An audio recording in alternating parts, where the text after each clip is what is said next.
సరే, మంచిది. ఆదివారం ఆరాధన వర్తమానంలో దేవుని యొక్క వాక్యాన్ని మనం విన్నాం పరిశుద్ధ గ్రంథంలో నుండి. ఈరోజు మన యొక్క వర్తమానం ఏంటంటే నీ భక్తి ఏరా, అది వాక్యాంశం.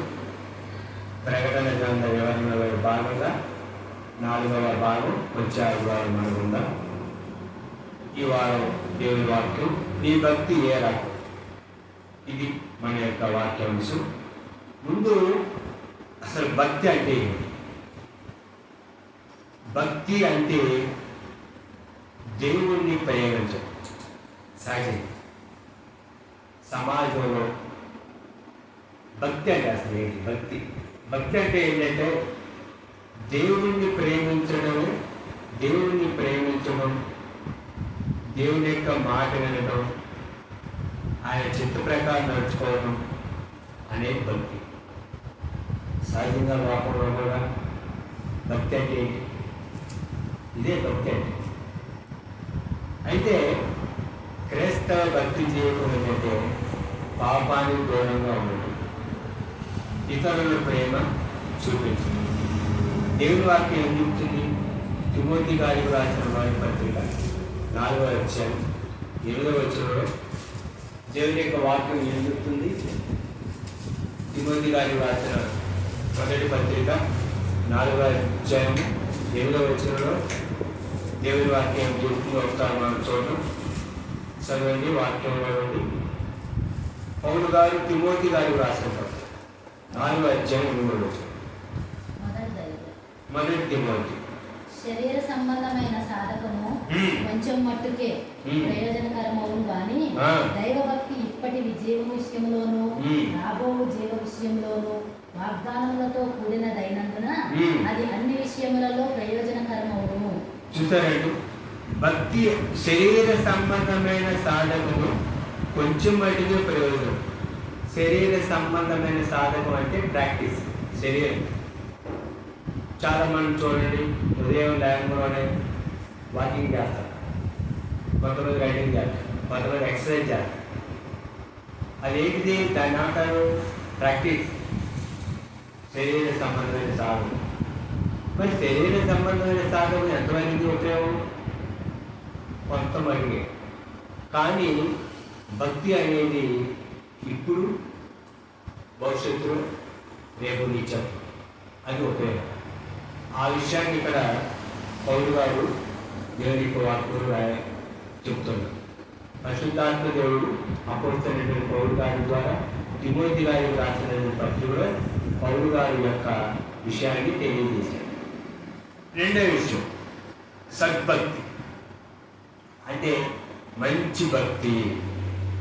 ఫస్ట్ భక్తి, రెండవది భక్తి సద్భక్తి. భక్తి అందరూ ఉండదు.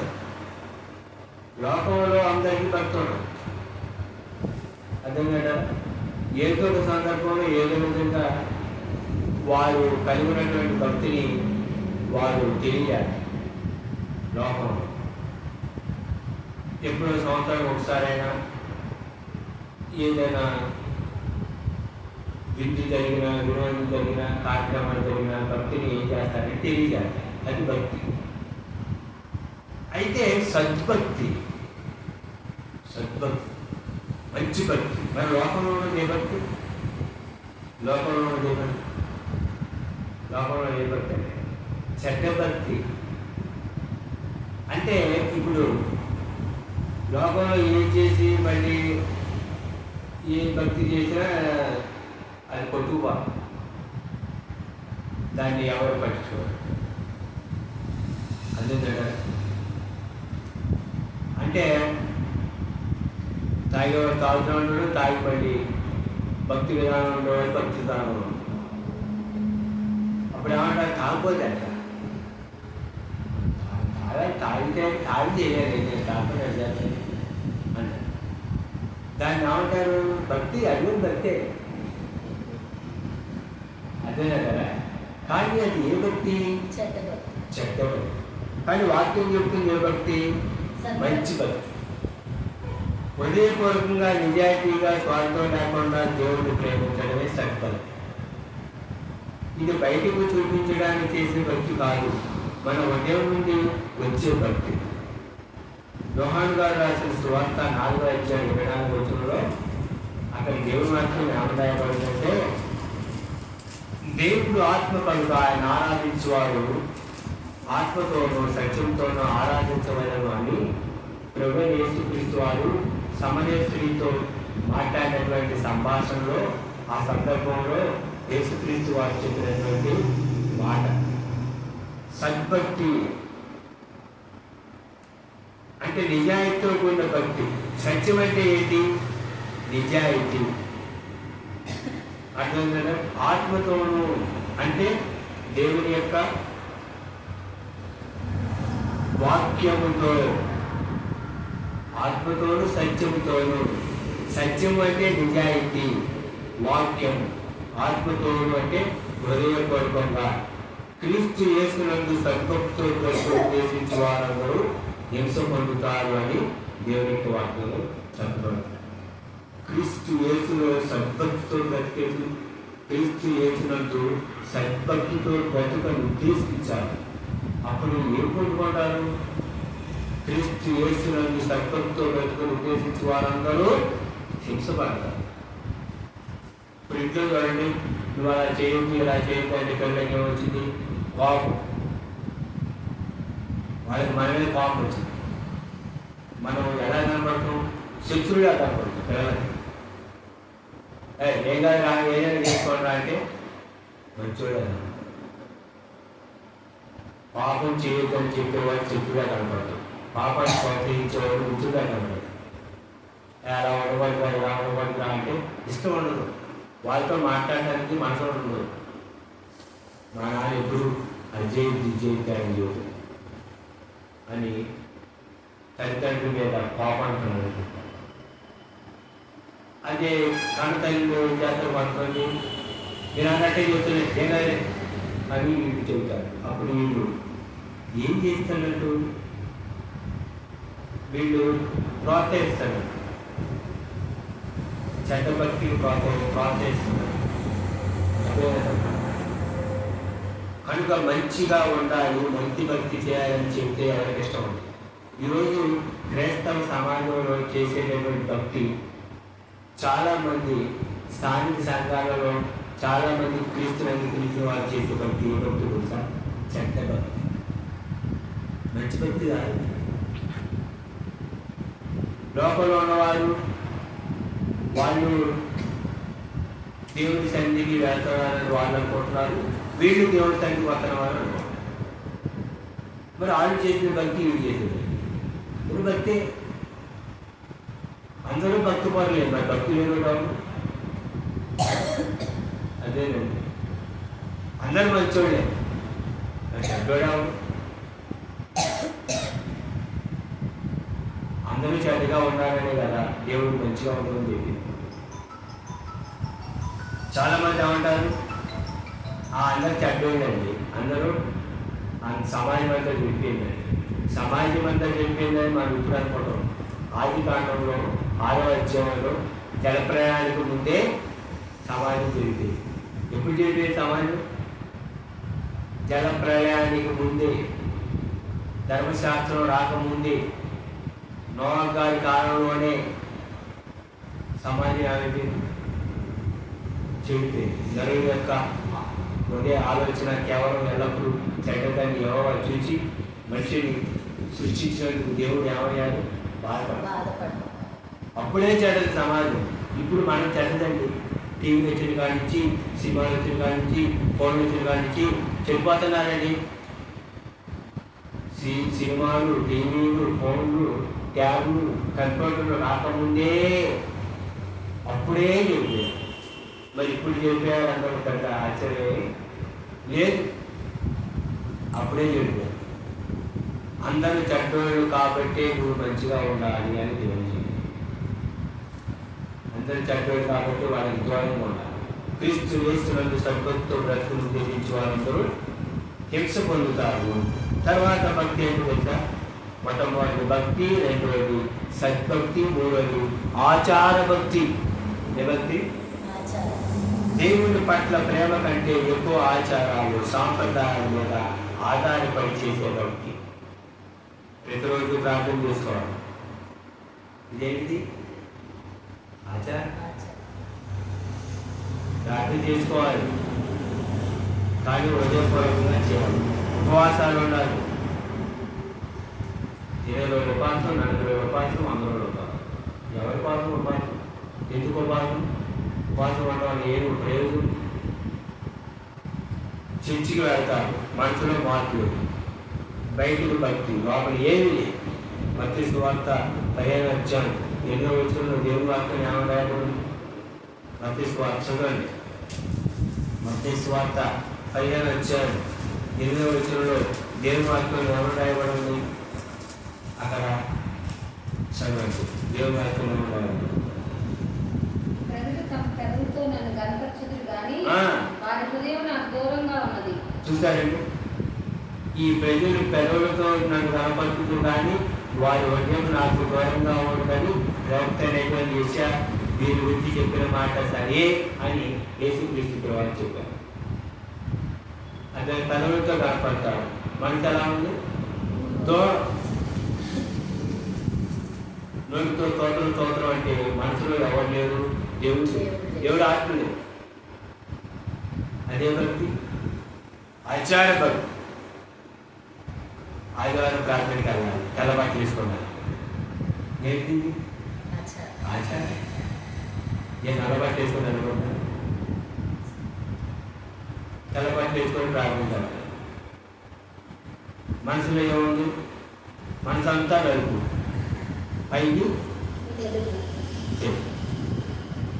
పైకి కాకి, లోపల పోవడం.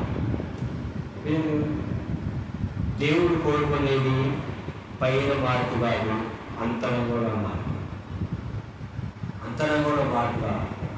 తర్వాత భక్తి ఏంటంటే అతి భక్తి. ఏ భక్తి? భక్తి, సద్భక్తి.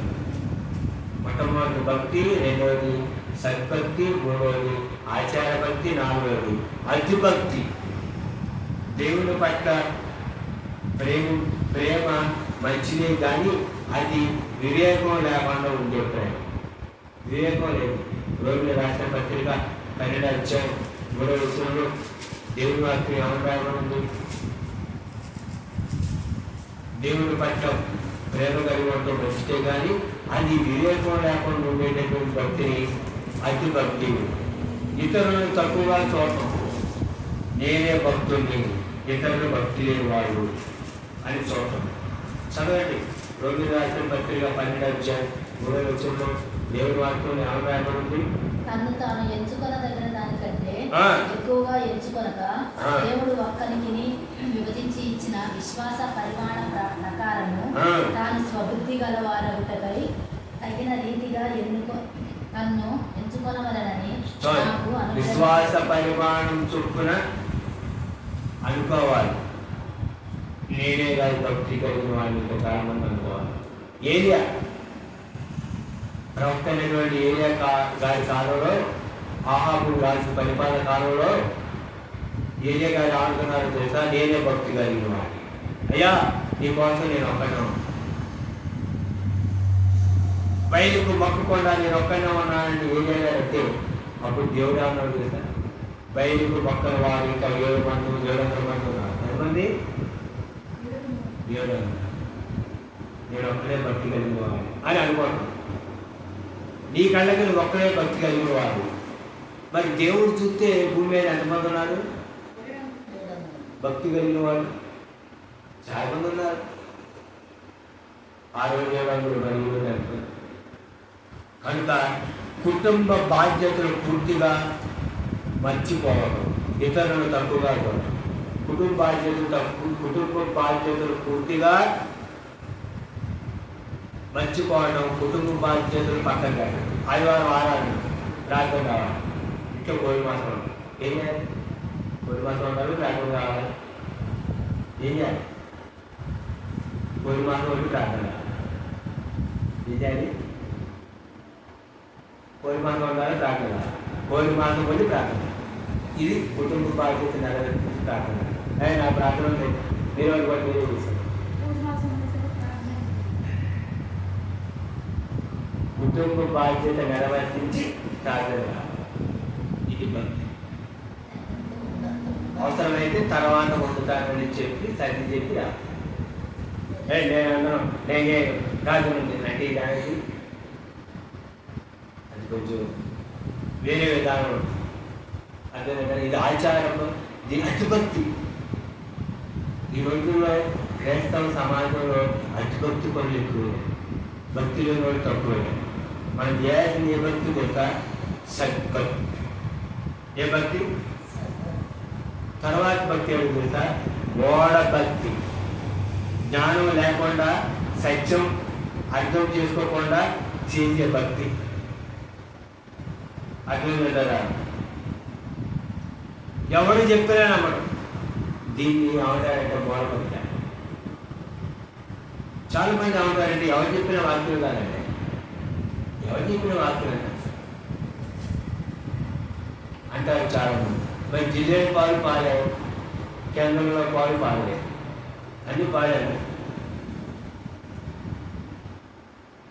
మరి కేంద్రంలో పాలు, కిందలో పాలు పోసే పాలు తాగుతారు, పాలు. మరి జిల్లేడు పాలు కూడా తెల్లగా ఉంటుంది, అవి కూడా పాలు. నాణ్యత తాకి నాణ్యత అవి కూడా పాలే కదా, అవి కూడా చిక్కగా పనిపడుతుంది. చూడటానికి ఎలా ఉంటుంది జిల్లేడు పాలు? అన్నీ పాలే. తాగితే వాక్యమనే పాలు, అవి మంచి పాలు, ఆరోగ్యకరమైనటువంటి పాలు కావాలి. వాక్యం అనే పాలు కావాలి.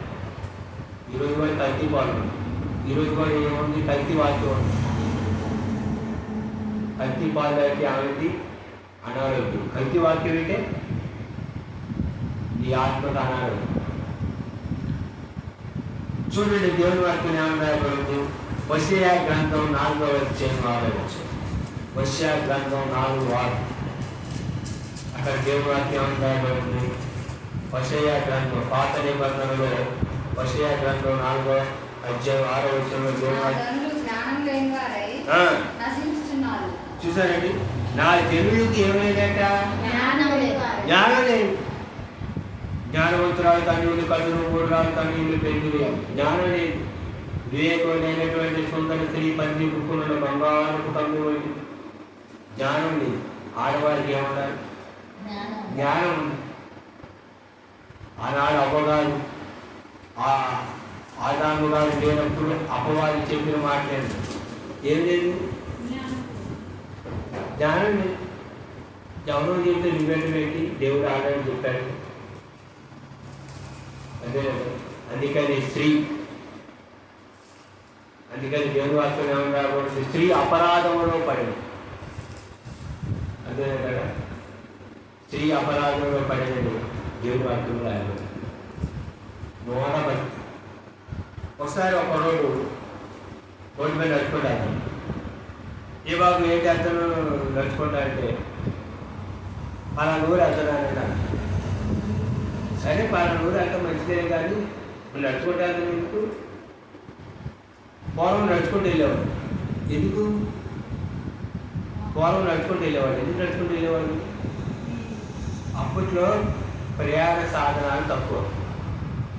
అప్పట్లో మోటార్ సైకిళ్ళు, కారులు తక్కువ, ఆటోలు, బస్సులు తక్కువ. అందుకనే ఎవరైనా ఎక్కడికైనా వెళ్ళాలంటే నడుచుకుంటూ వెళ్ళారు. లేకపోతే ఎడ్ల బండి మీద వెళ్ళేవారు. ఇంకా కొంచెం వేగంగా వెళ్ళాలనుకుంటే టాటర్లో వెళ్ళేవాడు. కొంతమంది వెళ్ళేవాళ్ళు ఎలా వెళ్ళేవాళ్ళు, కొంచెం డబ్బు కలిగిన వాళ్ళు సైకిల్ కొనుక్కొని సైకిల్ మీద వెళ్ళారు. అప్పట్లో సైకిల్ కొంటే ఇప్పుడు బండి కొన్నట్టు. అంతేనాడా? నడుచుకుంటే వెళ్తాను. పొద్దుగుతుంది, నేను బండి మీద వస్తాను. కుర్రోడు యవనస్తుడు, చేతిలో ఫోన్ ఉంది, బ్యాగ్ వెలిగించుకోండి. ఎక్కడికి వెళ్తున్నాను? పలానా ఊరు వెళ్తున్నాను. సరే ఎక్కువ బండి ఎక్కాను. ఎక్కడండి నాకు? పొద్దుగుతుందయా, చెగడ పడింది, పొద్దుగుతుంది, బండి ఎక్కువ నడుచుకుంటూ వెళ్తుంది. సిటీ దూరం ఉంది, ఒక 5-6 కిలోమీటర్లు ఉంది సిటీ. బండి ఎందుకు నడుచుకుంటాను అంటే నడుచుకుంటే వెళ్తాను అనుకున్నానండి నేను. నడుచుకుంటే వెళ్తామని నేను అనుకున్నా, నడుచుకుంటే వెళ్తాను. దాన్ని ఏమంటాను ఏమంటారు ఏమంటారు మూఢభక్తి, మూఢతత్వం. నేను సిటీకి వచ్చి సిటీలో గంట పని చూసుకొని నేను చిన్నగా ఇంటికి వెళ్తుంటే అప్పుడు వెళ్ళేది అక్కడ, అప్పుడు వచ్చిండు అనమాట సిటీ. అదే దాన్ని ఏమంటారు మూఢభక్తి, మూర్ఖభక్తి, మూర్ఖుడు. అందుకని వాక్యం ఏం చూడతా ఉంది, మూర్ఖులకు ఈ తరం వారికి వేరే రక్షణ పొందండి. మూర్ఖు అదే కదా ఏమంటారు కానీ మూర్ఖు. కనుక ఏ భక్తులు అంటే మూర్ఖ భక్తి ఉండడం, నిజం తెలుసుకోవాలని ఆసక్తి లేకపోవటం, ఎవరు చెప్పినా వినటం, తప్పుడు బోధనలు అనుసరించటం, నిజం తెలుసుకోవాలని ఆసక్తి లేకపోవడం.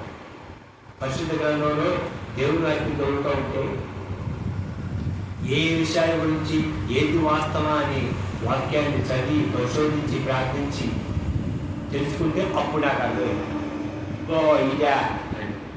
నిజం తెలుసుకోవాలని ఆలోచన అనుకుంటే దేవుడు గ్రేట్. ఈరోజు చాలామంది నేర్చుకోలేకపోవడానికి కారణం ఏంటంటే నేర్చుకోవాలని మనసు లేదు, ఆసక్తి లేదు. ఎట్లా నేర్చుకోవాలి అంతేనండి. పనికి వెళ్తాడు, సంవత్సరానికి పని చేస్తాడు, కానీ ఇంతవరకు ప్రారంభం పని లేదు. ఎలా ఉండదు అదే కదా. తెలుసుకోవాలని, నిజం తెలుసుకోవాలని ఆసక్తి లేదు. దీన్ని ఏమంటారంటే మూఢభక్తి, మూర్ఖభక్తి. తర్వాత ఏంటంటే దైవ భక్తి. ఈ భక్తి దేవునితో సజీవ సంబంధం కలిగి ఆయన చిత్త ప్రకారం జీవించడం, దేవుని గౌరవించడం. తిమోతి గారు రాసిన మొదటి పత్రిక 6వ అధ్యాయం 6వ వచనం చూడండి. తిమోతి గారు రాసిన మొదటి పత్రిక 6వ అధ్యాయం 6వ వచనం చదవండి. అక్కడ వాక్యం ఏమన్నారు? సంతుష్టి సహితమైన దైవభక్తి గొప్ప లాభ సాధనమై ఉన్నది. సంతుష్టి సహితమైన దైవభక్తి గొప్ప లాభ సాధకమై ఉన్నది. అంటే తృప్తి కలిగినటువంటి దైవభక్తి గొప్ప లాభ సాధకం. అదేవిధంగా అది సంతృష్టి సహితమైన తృప్తి కలిగినటువంటి దైవభక్తి గొప్ప లాభ సాధకం. ఆత్మ సంబంధంగా లాభం లేదు. పైన పౌరులు గారు చెప్తారు, ధ్యానస్థితి ఎందుకు, సంపన్న స్థితి ఎందుకు, నేడు నేనుతో నేర్చుకోగలను. సంతృష్టి సహితమైన దైవభక్తి గొప్ప లాభ సాధకం. కనుక నీవు నేను చేయవలసిన భక్తి ఏంటంటే సద్భక్తి. నీవు నేను చేయవలసిన భక్తి ఏంటంటే దైవభక్తి. అదేంటంటే దైవభక్తి చేయాలి. అది మన జీవితాలకు లాభసాధకం. అంతేగాని కుటుంబ జీవితంలో అది లేదు, ఇది లేదు, ఇది లేదు, అది లేదు, ఎప్పుడు కూడా లేదు లేదు లేదు అనుకోవాలి. ఉప్పు లేదు, పప్పు లేదు, కారం లేదు, చెంపండి, గుండు, అది లేదు, ఇది లేదు. చూడండి, కొంతమంది ఆవిడ కాపురానికి వచ్చిన కానీ సంవత్సరానికి చేస్తాను కానీ ప్రారంభం నుంచి ఇప్పుడు దాకా ఇంతే జీవితం ఏం లేదు. ఎప్పుడు ఎత్తుకోవడం, ఎప్పుడు సమృద్ధిగా ఉండదు, ఏ రోజు కాలం తెచ్చుకోవాలి అన్నీ గొంగుతుంటారు. ఏమంటారు దీన్ని? గొంగులు. ఇజ్రాయేల్ ప్రజలు సరిగారు, గొంగులు. అడవిలో మాసం లేదన్న, అడవిలో మాసం దొరుకుతుంది, అడవిలో మాసం లేదా? మేము ఐగుప్తు దేశంలో ఉన్నప్పుడే మంచిగా ఉన్నాం అన్నారు. ఉందే కొంతమంది చూడండి, రాత్రికి వెళ్ళి కానీ చెప్పండి లోపల ఉన్నప్పుడు బాగుంది అంటారు కొంతమంది. నేను ఒక ఇంటికి ఏదో పని ఉంది, ఇంకో పెద్ద నేను కలిసి ఆయన మీరు రాత్రికి వెళ్తారా అని అడిగినాను. నేను వెళ్ళేవాడినే కానీ ఇవరికి ఇప్పుడు వెళ్ళట్లేదు. అది ఆవిడ ప్రార్థించాలి. ప్రార్థనకి ఇప్పుడు బాగా చితికిపోయాము, ఇప్పుడు కొద్దిగా బాగున్నాం. ప్రార్థనకి వెళ్ళినప్పుడు చితికిపోయాను, ఇప్పుడు బాగున్నాం. అది చెబుతాడు, లోకంలో నీవు బాగానే ఉన్నట్టున్న చివరికి దాని యొక్క అంత్యము ఎక్కడంటే నరకం. కానీ దేవుళ్ళు, అందుకే అబ్రహాం గారు లాజరు ఏమంటారు తెలుసా? ధనవంతుడితో అబ్రహాం గారు ఏమంటారు తెలుసా? నీవు యాతన పడుతున్నావు, లాజరు ఇక్కడ నెమ్మది. ఈ భూమి మీద జీవించే జీవితం చెప్పదు. ఎవరు ఎంతకాలం ఉంటారో అని ఎవరికి తెలియదు. అందరూ వెళ్ళవలసిన వారిని, ఒకళ్ళు ముందు ఒకళ్ళు వెనక. ఎవరంతా వచ్చినప్పుడు వాళ్ళు వెళ్ళడం తథ్యం, కానీ వెళ్ళిన తర్వాత ఎక్కడ ఉంటాం? నిత్యజీవమా? నిత్యం. చాలామంది అంటారు మట్టిలో మండే కదంటే మట్టిలో కలిసిపోతాం, తర్వాత ఏమన్నా. అసలైన జీవితం అసలైనది అప్పుడే ప్రారంభం.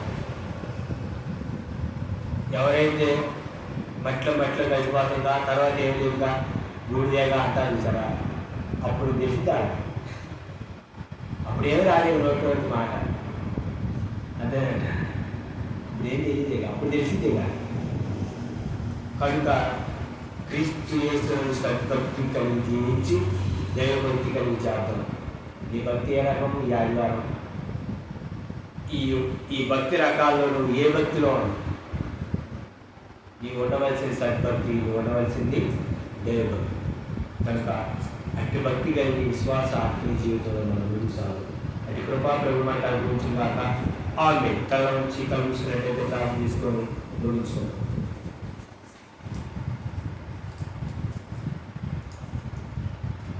దేవుని వాక్యం వినండి, ఆత్మీయంగా ఎదగండి. విలువైనటువంటి సలహాలు, సూచనలు, ఆలోచనలు పంపించేయండి. కొత్తగా మన ఛానల్ చూసిన వారు సబ్స్క్రైబ్ చేసుకోండి. ప్రకటన గారి వివరణలో